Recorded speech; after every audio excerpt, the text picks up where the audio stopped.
Okay, I'm back. So I've got the lid back on that. Hopefully I won't get any more phone calls. Right, so what am I going to now is some of the tools. I've got a bucket of tools that are usually associated with tuck pointing and repointing. Yeah, so I've got a couple of good tools and a couple of handmade old school tools that I'd like to show everybody. And we can talk about all that sort of stuff too. So this was on top of that bucket of tools, so it's got nothing to do with tuck pointing, but now that was an old level, 1200 long, and the bubble down this end was no good. But this bubble was still good, and this bubble was still good. So I used to just cut them just there, just a little bit past halfway, and keep the plastic end, get rid of the rubbish bubble, and then I'd have a smaller level to work with. Saved me buying. It's not 600 long though. If you wanted something 600 so it would fit in a toolbox or whatever, then you have to buy a 600. But I found cutting off the bad bubble and then having one of these handy was an awesome way to go. Didn't cost me anything, and yeah, it's a good way to have a smaller level. Anyhow, I really should have got all these tools out, but let's go with this. So number one out of the bucket, that's called a churn brush. That's used with lime mortar repointing. Not so much tuck pointing, but definitely repointing. And how it's used is you whack it against the mortar, whack it against the wall. There's very little brushing going on with this. It's a good brush for other stuff. It's pretty strong, it's very heavy. But once you've repointed, so you've gone in your 25 or 30 mil and you've put your lime mortar in and it's gone off a bit, not straight away, then you whack it and you compress all that mortar in. So it does a couple of things. It compresses the mortar in, yeah, and it also gets it back to a sort of a rough surface, if you know what I mean. This up here's got nothing to do with lime mortars. It's just an old cement mortared internal garage wall. I'm just demonstrating. That's how it's used, yeah. All right, that's called a churn brush. So that's that. That's got nothing to do with lime mortars. Okay, this tool here I bought off Amazon, and it's awesome. This is what I think you'd probably call it a hawk, a repointing hawk. You could call it a trowel, but it doesn't look like a trowel. I'm going to pause. It's got a screw-on handle.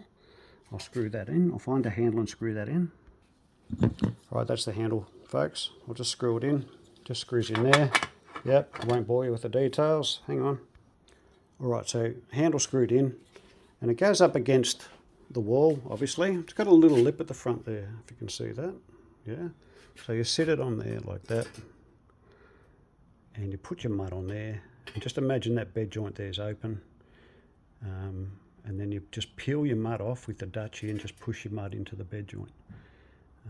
And you pick up some mud on your Dutchie and you do your perps. Anyhow, this is where I do need a GoPro, but I'm not buying a GoPro. I've got an older one, but I'm not going to start using those sorts of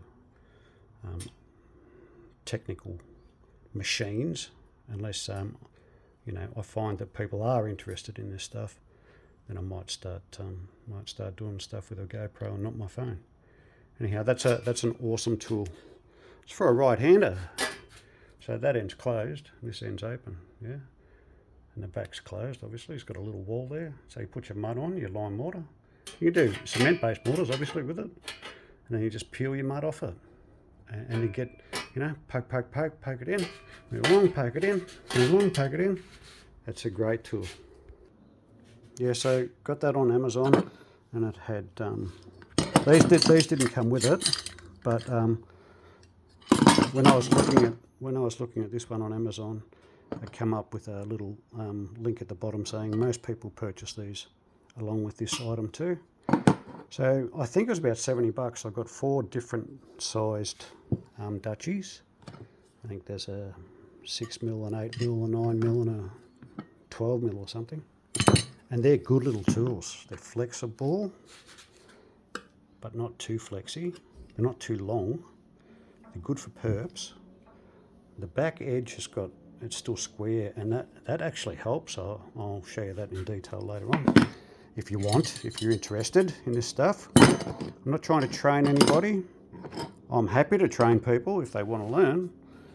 We can do it a couple of ways. I can do videos just for interest, and we can actually do, you know, a course if you want to. You want to go out and buy a couple of tools here and there and get yourself some lime putty and some wash sand.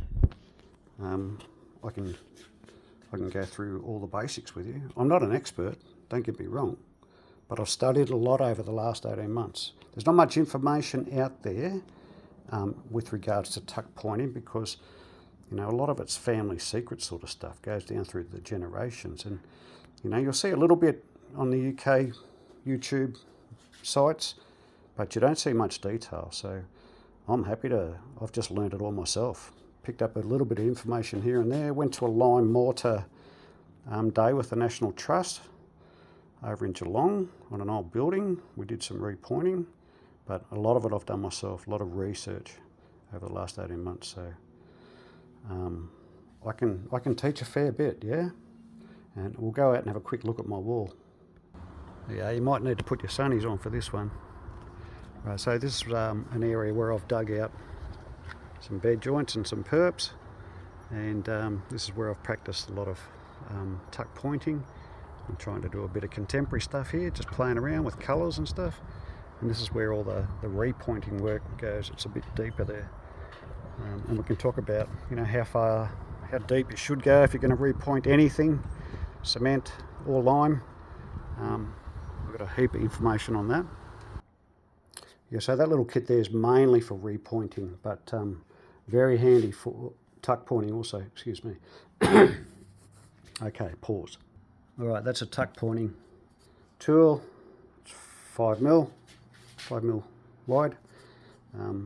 They're pretty hard to get used to, but once you start getting used to them, it's a good little tool. And we can go into how you use those. I'm sure everybody's cut down an old trowel into a shape like this so you can stir mud up in buckets. If you haven't, go ahead and do it. That's way easier than using a pointing trowel. So square trowels or rectangular trowels out of your old trowels. Don't throw stuff away. That I've had for years and years. I love that little pointing trowel. This one I made out of a cheap plastic handled camping knife, I think it was. That's a nice skinny Dutchie, really good for the perps. I used that on the goods shed in Melbourne, opposite Etihad Stadium, when that was getting done. I think I was working with Burns Constructions then, and that was awesome, and still is awesome. Just got my grinder out, cut an old knife, and it's perfect. I love that one. Where's the other?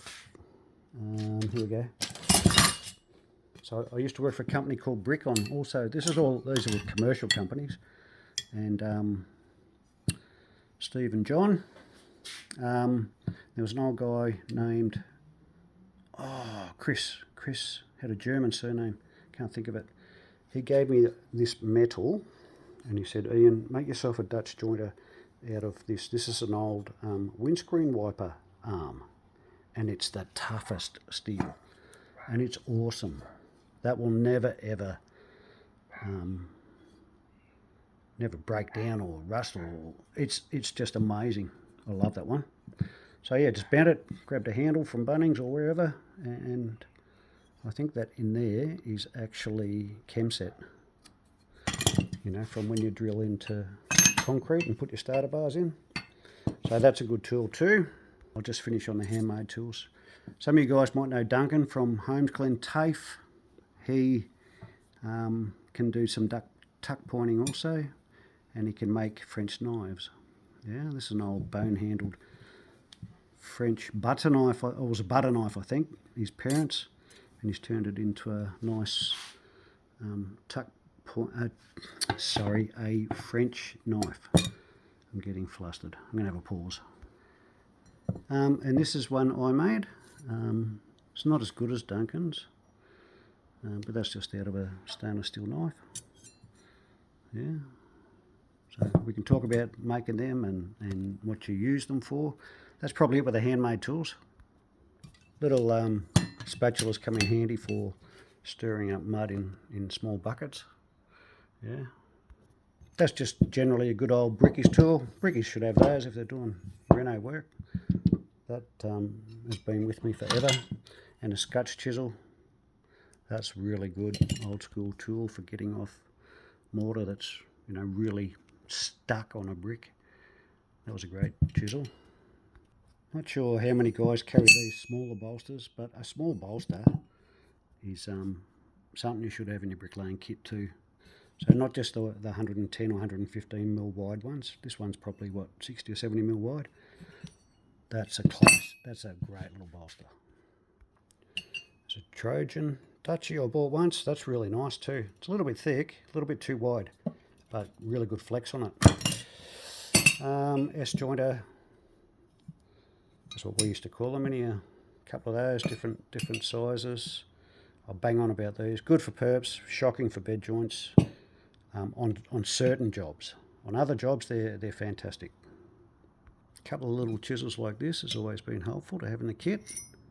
I only discovered those later in life when I started doing more sort of reno sort of work.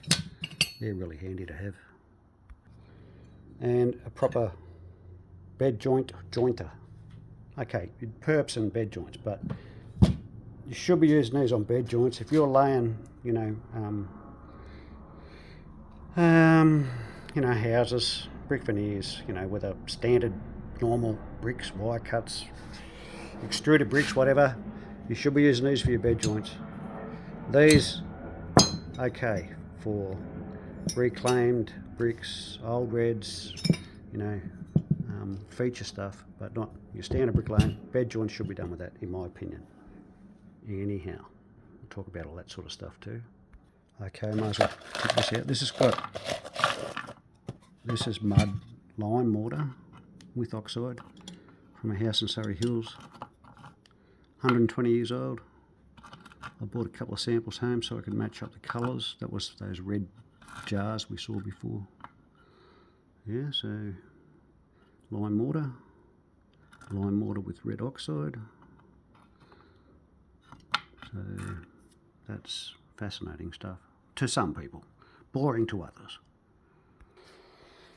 And that's about it, folks. I want to get a YouTube channel going. I've got it going. I want to increase Aussie viewers on there. It's not for the English, it's not for Americans, it's for Aussies. And it's for, I'm going to try and get, you know, everybody on National Australia Facebook group to at least have a look, and everybody on the Melbourne Brick and Block Layers Facebook group to have a look. Just have a look, you know, at what I've got up there. And if you don't like it, then don't come back. That's okay. If you do like it, let me know somehow, you know. I never put comments on because I don't want to get bogged down with comments, but on this video I might put the comments section on, and you guys can tell me, you know, leave a comment and say, that's crap, mate, who do you think you are? Or you can say, yeah, good man, I'm interested in lime mortars, or I'm interested in learning about oxide, or yeah, mate, I'd love to know some more about, you know, the sand and the clay, you know, and just let me know. And I'm going to sign off there. So YouTube, mortar matching, YouTube, like it or don't like it. If you like it so much, start sharing it around, and subscribe. If you don't know how to subscribe, you just got to go to YouTube, log in, start up an account. It doesn't cost you anything, and then that's how you can subscribe to different channels on YouTube. YouTube's not very big in Australia. You might have seen me on Instagram. You know, I've done some probably almost embarrassing stuff on Instagram, but I've been doing this maybe a year and a half. I've been a brickie since I was 16. I'm 61, but mortar matching is my focus. Yeah, so I've only been doing that, and I've only been playing around with Instagram for about a year or whatever. So some of the stuff I've put up has been shit, I agree, and it's probably turned people off, but I'm just trying to get my name out there, really. And do believe me when I say this, I am passionate about bricklaying. I just want to put stuff up so everybody can go to it if they want to. You know, I don't know everything, but I have been around. I've worked in Victoria, New South and Queensland. I did my apprenticeship over in Portland, and went to school in Geelong. Grew up in South Gippsland, And I've laid bricks and blocks from, right from little backyard barbecues to, I worked on some big jobs in the city with all the commercial crews, Brick On and Dampier. They were good. Brick On was good. Worked for Burns Construction, lots of blocks, lots of face brick work, stack bond stuff. So I have been around, and there'll be guys out there that go, oh, whatever, mate, and guys that have got more experience and better brickies than me. But that's all good. I just want to put some stuff up, and just keep bricklaying ticking along in the right direction. Not saying it's not going in the right direction. I've met some awesome brickies since I've started my mortar matching business, and there's some great stuff going on. And some of the manufacturers are awesome also, bringing out some pretty cool products.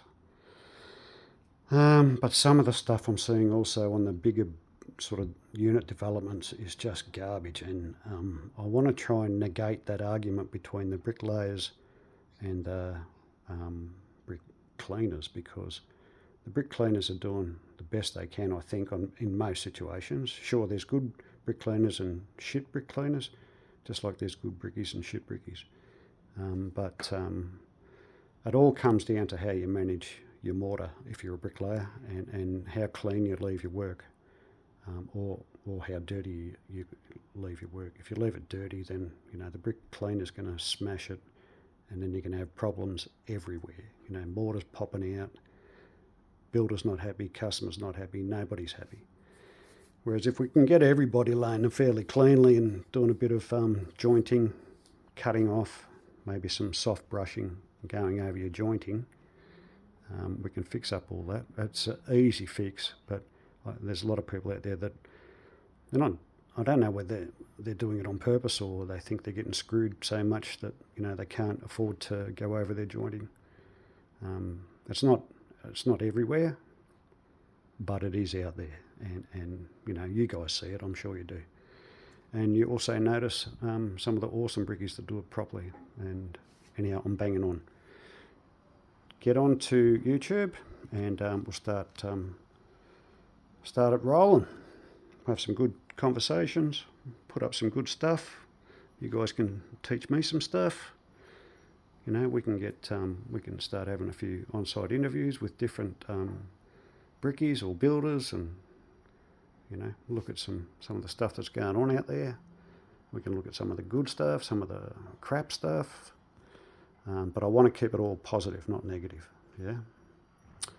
All right, I'm going to shut up now. Thanks, guys. Thanks for your time. Get on there, subscribe, like. Thank you.